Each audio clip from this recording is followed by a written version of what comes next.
Dear student, आज के video में हम अपना नेक्स्ट चैप्टर स्टार्ट करेंगे जो है कि chapter number 2 units and measurement. ठीक है, तो ये हमारा चैप्टर नंबर 2 है, यूनिट्स एंड मेज़रमेंट। तो ये चैप्टर हमारा बहुत इंपॉर्टेंट है और इसमें से बहुत सारे न्यूमेरिकल्स, बहुत सारे इसमें जो फॉर्मूलेज वगैरह हैं वो सारे हम इसमें करेंगे। तो ये चैप्टर जो है ये हमारा बहुत ही इम्पॉर्टेंट चैप्टर है। जो फर्स्ट चैप्टर हमने किया है उसमें जस्ट हमने इंट्रोडक्शन ही किया है कि साइंस का इंट्रोडक्शन क्या होता है, फिज़िक्स का इंट्रोडक्शन क्या होता है, फिज़िक्स का क्या स्कोप है और कौन साइंटिस्ट ने कौन कौन सी इन्वेंशंस की हैं, डिस्कवरीज़ की हैं और हमारे जो फंडामेंटल फोर्सेस हैं, तो वो सारी जस्ट बेसिक बातें जो हैं वो हमने चैप्टर नंबर 1 में पढ़ी थी। लेकिन चैप्टर नंबर 2 जो है इसमें हम बहुत सारी चीज़ें पढ़ेंगे, बहुत डिटेल में हम इस चैप्टर को करेंगे और इसमें बहुत सारे न्यूमेरिकल्स की प्रैक्टिस भी हमें करनी है। तो ये चैप्टर हमारा बहुत इंपॉर्टेंट है, यूनिट्स एंड मेज़रमेंट।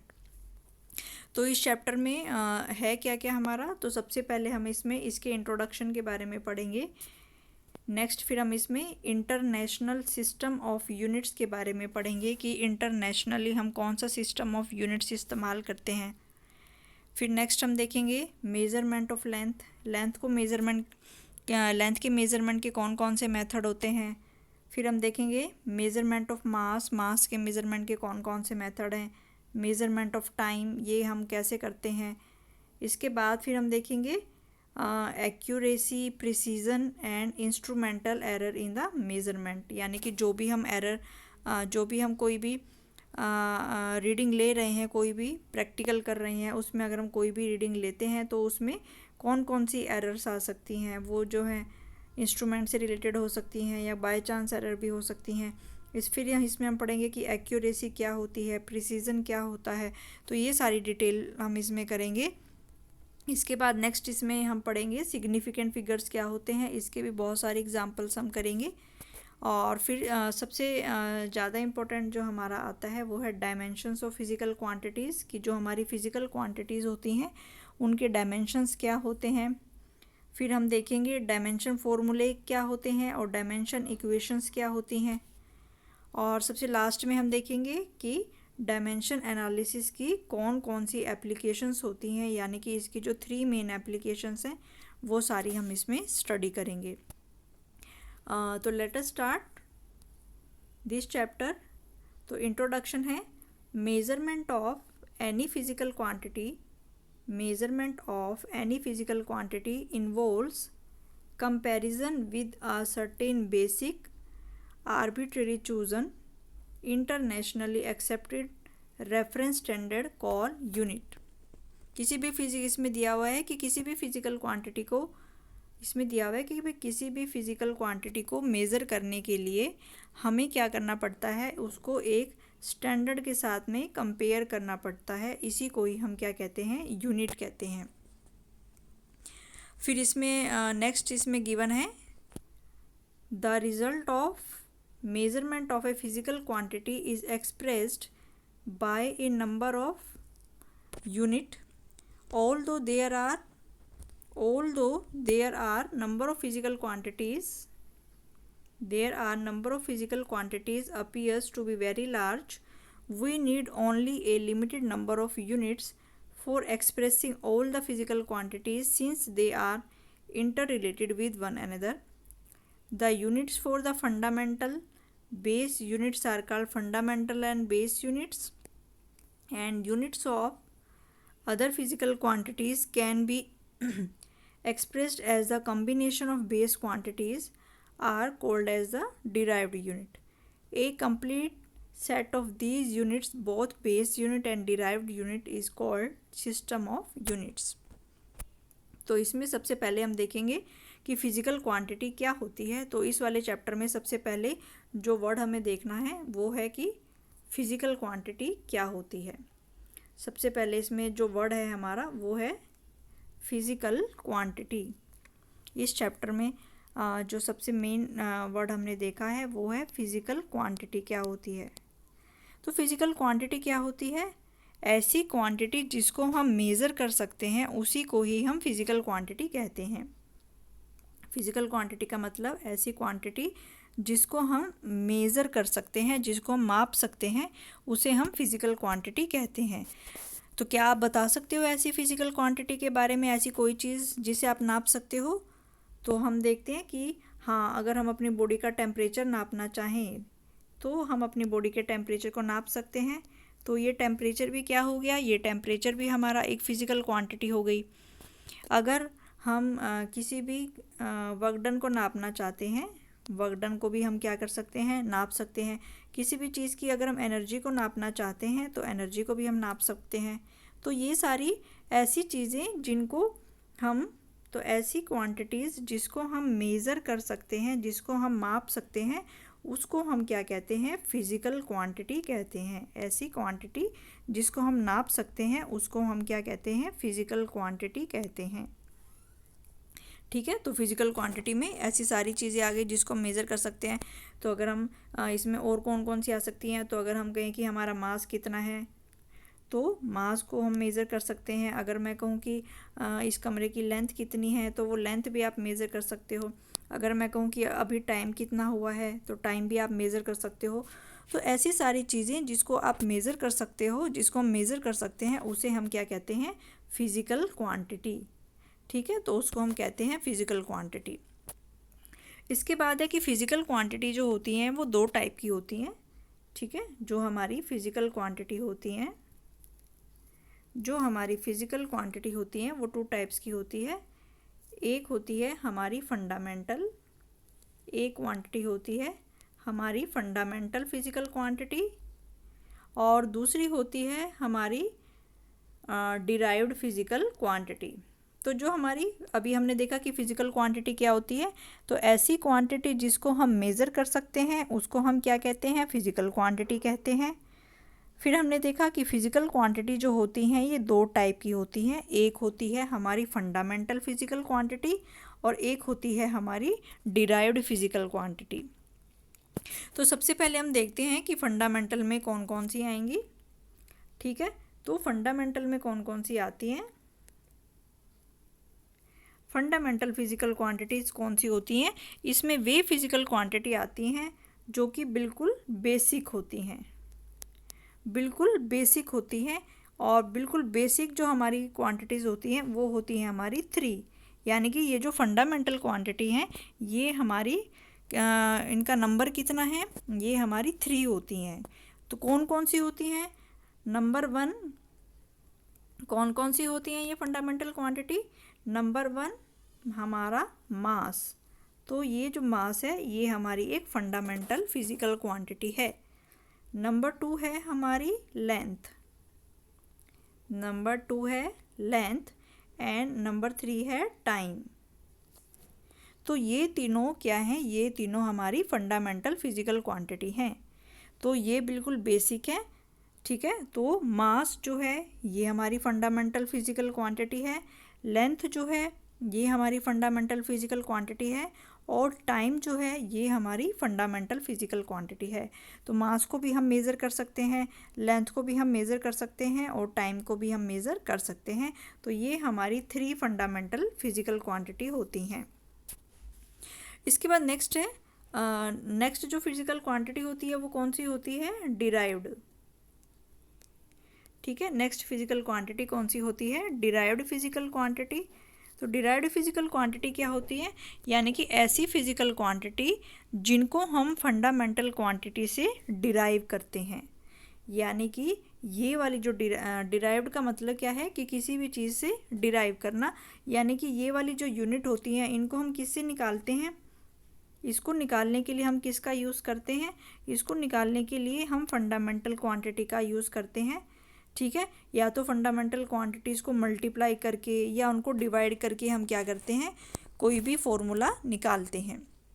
जैसे फॉर एग्ज़ाम्पल, अगर मैं आपको एग्ज़ाम्पल से बताऊं, जैसे कि फोर्स है, डिराइव्ड में कौन सी आ गई, जैसे कि आपका फोर्स है। ठीक है, तो हमें पता है कि फोर्स का फॉर्मूला क्या होता है, F बराबर m इंटू ए, जहाँ पे m हमारा क्या होता है, किसी भी ऑब्जेक्ट का मास है, और a उसका क्या है, एक्सेलरेशन। अगर किसी भी बॉडी का मास m है और उसका एक्सेलरेशन a है तो उस पर लगने वाला फोर्स कितना होता है, F बराबर ma, न्यूटन का सेकंड लॉ है ये हमारा। ठीक है। तो हम देख रहे हैं कि ये जो फोर्स है ये हमारी डिराइव्ड फिजिकल क्वांटिटी है। फोर्स को भी हम मेज़र कर सकते हैं, यानी कि ये किस चीज़ पर डिपेंड कर रही है, हम देख रहे हैं कि ये एम पे डिपेंड कर रही है। और एम क्या है, एम हमारी फंडामेंटल फिजिकल क्वांटिटी है। तो एम है हमारी एक फंडामेंटल फिजिकल क्वांटिटी है। और फोर्स क्या हो गया, फोर्स हो गई हमारी डिराइव्ड फिजिकल क्वांटिटी, क्योंकि फोर्स को हम एज इट इज़ मेज़र नहीं कर सकते। उसको मेज़र करने के लिए पहले हमें किसको यूज़ करना पड़ेगा, पहले हमें मास को मेज़र करना पड़ेगा। तो जब तक हम मास को मेज़र नहीं करेंगे तब तक हम फोर्स को नहीं निकाल सकते। जब तक हमें मास की वैल्यू नहीं पता होगी तब तक हम फोर्स की वैल्यू को नहीं निकाल सकते। तो जो मास है वो हमारी फंडामेंटल है, यानी कि वो हमारी बेसिक यूनिट है। ठीक है, तो वो हमारा बेस है, यानी कि मास जो है वो हमारी एक बेसिक है, ये हमारा बेस है। इसको हमें फंडामेंटल मानना है, यानी कि ये हमारे आधार हो गए। ठीक है, तो ये हमारा बेस हो गया, यानी कि ये हमारा आधार हो गया। तो आधार क्वांटिटीज़ हमारी कौन कौन सी हो गई, मास, लेंथ और टाइम, यानी कि मास, लेंथ और टाइम। तो ये जो तीनों चीज़ें हैं ये हमारी फंडामेंटल होती हैं। बाकी इन तीनों को छोड़ के बाकी जितनी भी सारी फिजिकल क्वांटिटी हैं वो किस में आती हैं, डिराइव्ड फिजिकल क्वांटिटी में। ठीक है, तो यहाँ पे हमारा इम्पोर्टेंट पॉइंट क्या है, तो यहाँ पे हमारा इम्पोर्टेंट पॉइंट क्या है कि मास, हमारा इम्पोर्टेंट पॉइंट है कि मास, लेंथ और टाइम को छोड़ के हमारी जितनी भी फिजिकल क्वांटिटीज़ होती हैं वो सारी किस में आती हैं, वो सारी हमारी कौन सी कैटेगरी में आती हैं, डिराइव्ड फिजिकल क्वांटिटी। मास, लेंथ और टाइम ये तो तीनों हमारी फंडामेंटल क्वांटिटी है। और इन तीनों को छोड़ के बाकी जितनी भी हमारी फिजिकल क्वांटिटीज़ होती हैं वो हमारी किस में आती हैं, डिराइव्ड फिजिकल क्वांटिटी में। क्योंकि ये फंडामेंटल क्वांटिटी से हम इनको क्या करते हैं, डिराइव करते हैं। कैसे डिराइव करते हैं, या तो मल्टीप्लाई करके या डिवाइड करके हम इनको क्या करते हैं, निकालते हैं। ठीक है, तो इसी तरीके से हम क्या निकाल सकते हैं, जैसे कि अगर हमें वेलोसिटी निकालनी है, अगर हमें किसी भी चीज़ की स्पीड निकालनी है, अगर हम मानो अगर हमें किसी भी चीज़ की स्पीड निकालनी है तो वो किसके बराबर होती है, डिस्टेंस अपॉन टाइम। ठीक है, तो डिस्टेंस क्या हो गया, डिस्टेंस हमारी एक लेंथ हो गई। तो लेंथ ये हमारी फंडामेंटल क्वांटिटी हो गई, और टाइम जो है ये भी हमारी फंडामेंटल क्वांटिटी हो गई। तो ये दोनों तो हमारी फंडामेंटल क्वांटिटी हो गई। और ये जो स्पीड है, इस स्पीड को हमने किससे निकाला है, इस स्पीड को हमने डिस्टेंस और टाइम को डिवाइड करके निकाला है। तो जो स्पीड हो जाएगी ये हमारी डिराइव्ड फिजिकल क्वांटिटी हो गई। इसको हम डिराइव्ड क्यों कहते हैं, क्योंकि इसको हम जो फंडामेंटल क्वांटिटी होती हैं मास, लेंथ या टाइम, या तो उनसे मल्टीप्लाई करके या उनसे डिवाइड करके हम जो है इसको निकालते हैं, इसीलिए हम इसको क्या कहते हैं, डिराइव्ड। तो मास, लेंथ और टाइम हमारी फंडामेंटल क्वांटिटी हो गई। और उनको छोड़ के जितनी भी हमारी फिजिकल क्वांटिटी हैं वो सारी हमारी डिराइव्ड में आती हैं। क्यों, उनको हम डिराइव्ड क्यों कहते हैं, क्योंकि मास, लेंथ और टाइम को या डिवाइड करके या मल्टीप्लाई करके हम क्या करते हैं, उनका फॉर्मूला निकालते हैं, उनको मेज़र करते हैं, इसीलिए हम इसको डिराइव्ड क्वांटिटी कहते हैं। तो ये हमने पढ़ लिया अभी तक कि फिजिकल क्वांटिटी क्या होती है। तो फिजिकल क्वांटिटी ऐसी क्वांटिटी जिसको हम मेज़र कर सकते हैं उसको हम फिजिकल क्वांटिटी कहते हैं। ठीक है, और इसके बाद फिर हमने फंडामेंटल क्वांटिटीज़ के बारे में पढ़ लिया। और फिर इसमें दिया गया है यूनिट क्या होता है। ठीक है, तो किसी भी फिजिकल क्वांटिटी को मेज़र करने के लिए हमें एक यूनिट की ज़रूरत होती है।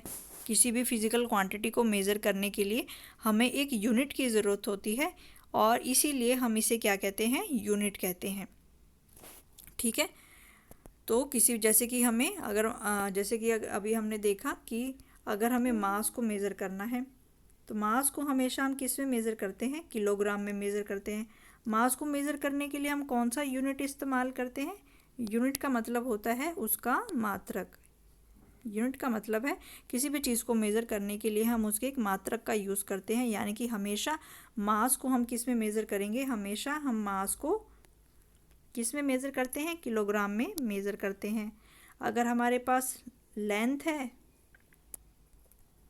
मास को हमेशा हम किलोग्राम में मेज़र करते हैं, और अगर हमारे पास लेंथ है उस लेंथ को हम किस में मेज़र करते हैं, मीटर में हम उसको मेज़र करते हैं। और हमें अगर हमारे पास टाइम है उस टाइम को हमेशा हम कैसे मेज़र करते हैं, सेकंड में मेज़र करते हैं। यानी कि ये हमारे पास फिक्स होता है, इनके उसको हम चेंज नहीं कर सकते। हम ऐसा नहीं कर सकते कि मास को मीटर में हम ऐसा नहीं कर सकते कि मास को मीटर में चेंज कर लें। हम ऐसा नहीं कर सकते कि मास को मीटर में मेज़र कर लें, या लेंथ को किलोग्राम में मेज़र कर लें, या टाइम को किलोग्राम में मेज़र कर लें। तो हम ऐसा नहीं कर सकते, क्योंकि सभी चीज़ों को मेज़र करने के लिए जो यूनिट है वो यूनिट क्या होता है, फिक्स होता है। सभी चीज़ों को मेज़र करने का जो यूनिट होता है वो फिक्स होता है। ठीक है, इसीलिए हम इसे उसे क्या कहते हैं, यूनिट कहते हैं। ठीक है, तो यही यहाँ पे बताया गया है कि यूनिट का मतलब क्या होता है कि किसी भी क्योंकि चैप्टर का नाम ही क्या है हमारा, मेज़रमेंट। मेज़रमेंट का मतलब क्या है, हमें किसी भी चीज़ को मापना है, किसी भी चीज़ को मापना है। तो जब भी हम किसी भी चीज़ को नापेंगे, ठीक है, मास नाप रहे हैं या किलो वेट नाप रहे हैं या टेम्परेचर नाप रहे हैं, तो उसके पीछे हमें क्या लगाना पड़ता है, उसका यूनिट लगाना पड़ता है। यानी कि अगर हम यहाँ पे लिख रहे हैं 15 किलोग्राम, तो इसका मतलब ये किसकी वैल्यू हो गई, ये इसके मास की वैल्यू हो गई, यानी कि ये मास की वैल्यू है। और अगर मैं यहाँ पे लिखूँ 15 सेकंड, तो हमें ये किसकी वैल्यू बताएगा, ये हमें टाइम की वैल्यू बताएगा। ठीक है, तो हम ऐसा नहीं लिख सकते कि अगर 15 किलोग्राम लिखा है तो इसका मतलब हम ऐसे नहीं कह सकते कि ये जो 15 किलोग्राम है ये टाइम की वैल्यू है, या ये 15 सेकंड जो है ये मास की वैल्यू है। तो हम ऐसा अपनी मर्जी से नहीं लिख सकते, क्योंकि सभी फिज़िकल क्वांटिटी का जो यूनिट होता है वो फिक्स होता है। ठीक है, तो इसमें ये लिखा हुआ है कि किसी भी फिज़िकल क्वांटिटी को अगर हम नाप रहे हैं, अगर हम नापते हैं, तो उसको नापने के लिए हमें उसको किसके साथ कंपेयर करना पड़ता है, उसको नापने के लिए हम किसका यूज़ करते हैं, किसी भी फिज़िकल क्वांटिटी को नापने के लिए या उसको मेज़र करने के लिए हम एक यूनिट का इस्तेमाल करते हैं। और ये जो यूनिट है ये क्या होनी चाहिए, इंटरनेशनली एक्सेप्टेड होनी चाहिए। यानी कि ये जो यूनिट है ये हमारा इंटरनेशनली एक्सेप्टेड होना चाहिए। इंटरनेशनली एक्सेप्टेड का मतलब कि अगर हम इंडिया में कोई भी एक्सपेरिमेंट कर रहे हैं, और यहाँ पे इंडिया में अगर हम कोई भी एक्सपेरिमेंट कर रहे हैं और यहाँ पे हम टेम्परेचर को किस में नाप रहे हैं, केल्विन में नाप रहे हैं अगर टेम्परेचर को, या डिग्री सेल्सियस में नाप रहे हैं, केल्विन में नाप रहे हैं। और अगर हम दूसरी कंट्री में जाके, अमेरिका में जाके या दूसरी कंट्रीज़ में जाके अगर हम टेम्परेचर को नापें, तो उसके लिए भी क्या यूनिट होगी, उसके लिए भी हम केल्विन का ही इस्तेमाल करेंगे। तो ये इसका मतलब होता है कि जितनी भी हम फिज़िकल क्वांटिटी ले रहे हैं, फिज़िकल क्वांटिटी का जो यूनिट होता है, जो फिज़िकल क्वांटिटी का यूनिट होता है वो इंटरनेशनली एक्सेप्टेड होता है। इंटरनेशनली एक्सेप्टेड होता है, यानी कि पूरे वर्ल्ड में हमें उसी को ही नापना होता है, पूरे वर्ल्ड में हमें उसी के रूल्स को ही फॉलो करना होता है, उसी को ही हम ये लगा सकते हैं। तो हम अपनी मर्ज़ी से कोई भी यूनिट को चेंज नहीं कर सकते। तो ये यूनिट भी फिर हमारी दो तरीके की है। फिर इसमें एक लिखी हुई है फंडामेंटल यूनिट। तो फंडामेंटल यूनिट में कौन सी आएंगी, the unit for the fundamental quantities are called the fundamental units. यानी कि फंडामेंटल क्वांटिटीज़ को नापने के लिए हम जिन यूनिट्स का इस्तेमाल करते हैं उन्हें हम फंडामेंटल यूनिट्स कहते हैं। ठीक है, फंडामेंटल क्वांटिटीज़ को नापने के लिए हम जिस यूनिट का इस्तेमाल करते हैं, फंडामेंटल क्वांटिटीज़ कौन कौन सी हो गई, जैसे कि मास हो गई। तो मास को नापने के लिए हम कौन सी यूनिट का इस्तेमाल करते हैं, किलोग्राम। तो ये क्या हो गई, फंडामेंटल यूनिट हो गई। और दूसरी यूनिट, दूसरी क्वांटिटी फिजिकल फंडामेंटल क्वांटिटी कौन सी है हमारी, लेंथ। तो लेंथ को नापने के लिए हम कौन से यूनिट का इस्तेमाल करते हैं, मीटर, किलोमीटर, सेंटीमीटर। तो ये सारी फंडामेंटल यूनिट हो गई। इसी तरीके से जो टाइम हो गया, तो टाइम को मेज़र करने के लिए हम किसका यूज़ करते हैं, सेकंड का। तो सेकंड भी क्या हो गया, ये भी हमारा एक फंडामेंटल यूनिट को नापने वाला यूनिट हो गया। तो ऐसे यूनिट जिसमें हम फंडामेंटल क्वांटिटीज़ के यूनिट को नापते हैं उसे हम क्या कहते हैं, फंडामेंटल यूनिट कहते हैं। और डिराइव्ड में कौन सी आएंगी, डिराइव्ड में वो आएंगी ऐसी क्वांटिटीज़ जिसको, ऐसी यूनिट जिसमें हम किसको नाप रहे हैं, ऐसे यूनिट जिसमें हम डिराइव्ड फिजिकल क्वांटिटीज़ को नापते हैं उसको हम डिराइव्ड यूनिट कहते हैं। ठीक है, तो यूनिट्स भी आपके दो प्रकार के हो गए, एक हो गया आपका फंडामेंटल यूनिट। तो फंडामेंटल यूनिट में कौन कौन सी क्वांटिटीज़ आती हैं? फंडामेंटल यूनिट में हमारी फंडामेंटल क्वांटिटीज़ आती हैं जैसे कि मास, लेंथ और टाइम। और डिराइव्ड यूनिट में इनके अलावा जितनी भी फिजिकल क्वांटिटी हैं वो किस में आएंगी? वो हमारी डिराइव्ड यूनिट में आएंगी। ठीक है, और इसके अलावा फिर हमारा सिस्टम ऑफ यूनिट। तो सिस्टम ऑफ यूनिट का मतलब ऐसा यूनिट जिसमें कि दोनों हों, यानी कि ऐसा सिस्टम जिसमें कि दोनों सेट हों, यानी कि फंडामेंटल वाला यूनिट भी हो और डिराइव्ड यूनिट भी हो, उसको हम क्या कहते हैं? सिस्टम ऑफ यूनिट्स कहते हैं। यानी कि सिस्टम ऑफ यूनिट्स भी हमारे दो प्रकार के हो गए, एक फंडामेंटल यूनिट जो कि फंडामेंटल क्वांटिटीज़ के यूनिट को मेज़र करता है, और दूसरा हो गया हमारा डिराइव्ड यूनिट जो कि डिराइव्ड फिजिकल क्वांटिटीज़ के यूनिट को मेज़र करता है। ठीक है, तो नेक्स्ट इसमें फिर दिया गया है इंटरनेशनल सिस्टम ऑफ यूनिट। तो जो इंटरनेशनल सिस्टम ऑफ यूनिट होते हैं, ये एक होता है आपका CGS। तो CGS में C का मतलब होता है सेंटीमीटर, G का मतलब होता है ग्राम और S का मतलब होता है सेकंड। अगला जो है आपका FPS सिस्टम। F का मतलब है फुट, P का मतलब है पाउंड और S का मतलब है सेकंड। नेक्स्ट है MKS।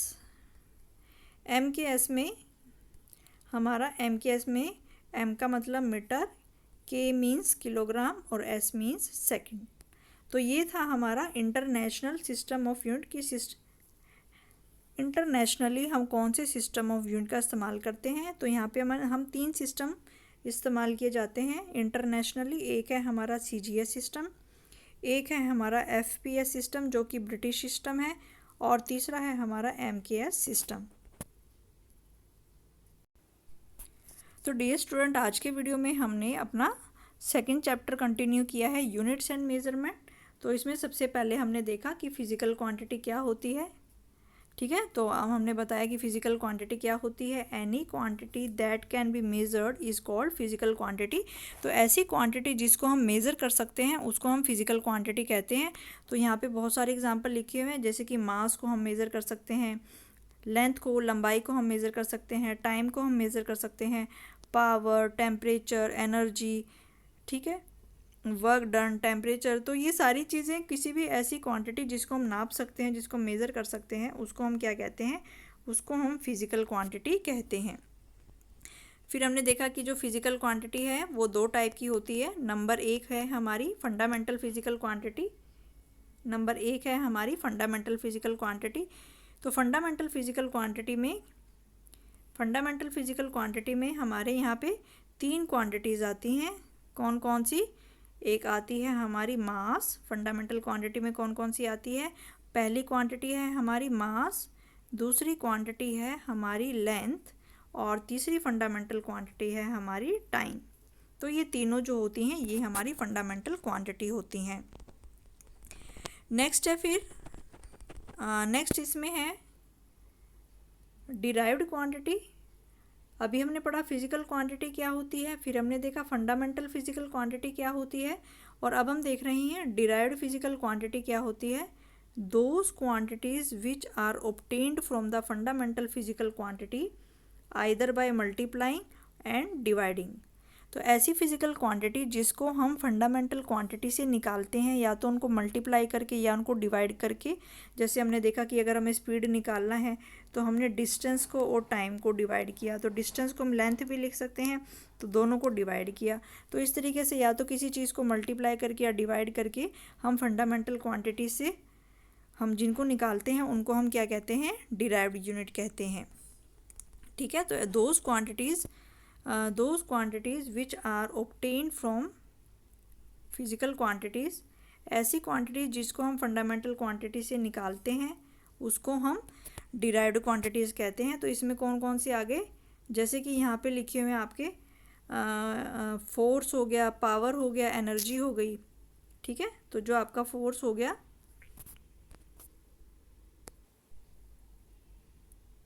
तो यहाँ पे हमने देखा कि डिराइव्ड फिजिकल क्वांटिटीज़ क्या होती हैं। Those quantities which are obtained from the fundamental quantities either by multiplying और डिवाइडिंग। तो ऐसी क्वांटिटी जिनको हम फंडामेंटल क्वांटिटी से डिराइव करते हैं, या तो मल्टीप्लाई करके या डिवाइड करके, उनको हम क्या कहते हैं?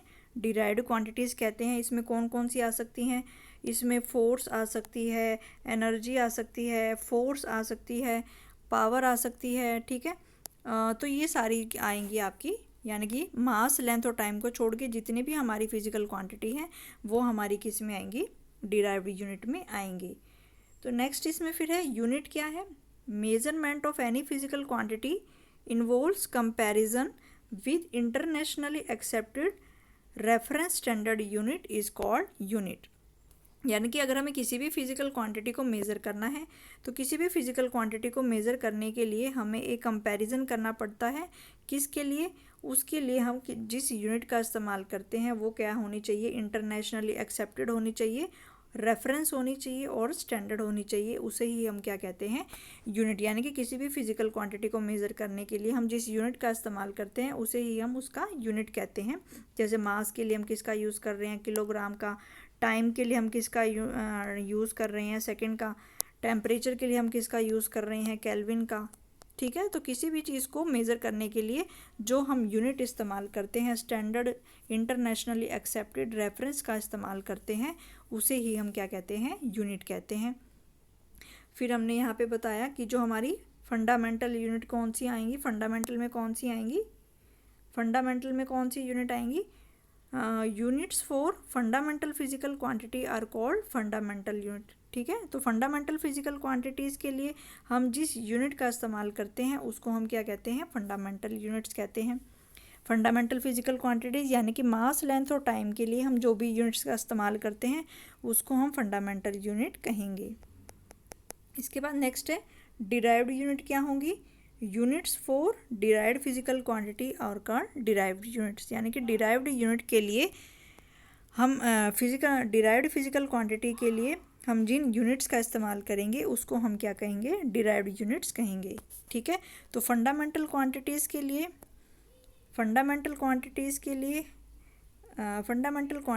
लिए हम जो यूनिट इस्तेमाल करते हैं उसको हम फंडामेंटल यूनिट कहते हैं, और डिराइव्ड फिजिकल यूनिट के लिए हम जिस यूनिट का इस्तेमाल करते हैं उसको हम डिराइव्ड यूनिट कहते हैं। फिर इसके बाद है system of unit. System of unit में आएगा हमारा a complete set of both fundamental unit and derived unit are called system of unit.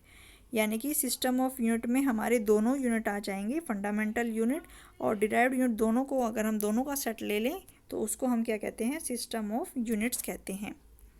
इसके बाद फिर है इंटरनेशनल सिस्टम ऑफ यूनिट। तो इंटरनेशनल सिस्टम ऑफ यूनिट में जो हमारी फंडामेंटल क्वांटिटीज़ हैं इसमें हम किस किस को मेज़र करेंगे? फंडामेंटल क्वांटिटीज़ यानी कि एक हो गया हमारा मास को मेज़र करने के लिए, एक हो गया हमारा लेंथ को मेज़र करने के लिए, और एक हो गया हमारा टाइम को मेज़र करने के लिए। ठीक है। तो मास, लेंथ और टाइम, ये जो हमारी 3 फंडामेंटल क्वांटिटीज़ हैं इसको मेज़र करने के लिए तो हम कौन कौन से सिस्टम का इस्तेमाल करते हैं, कौन कौन से यूनिट्स का इस्तेमाल करते हैं, उसे ही हम क्या कहते हैं? सिस्टम ऑफ यूनिट्स कहते हैं। तो यहाँ पे फिर CGS में यहाँ पे दिया गया है।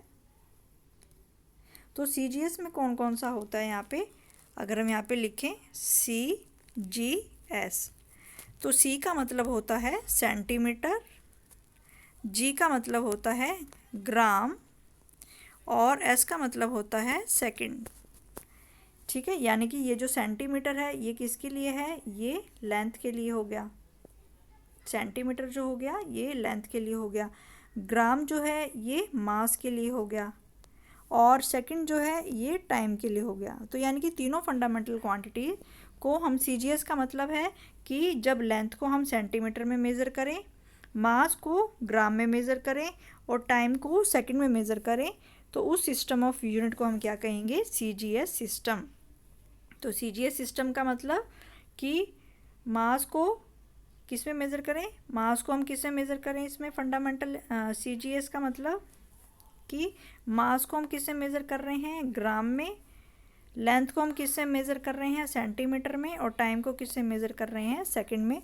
तो वो सिस्टम ऑफ यूनिट क्या कहलाता है? CGS system of unit. यानी कि तीनों फंडामेंटल यूनिट हम इसमें करेंगे। नेक्स्ट जो है वो है हमारी FPS।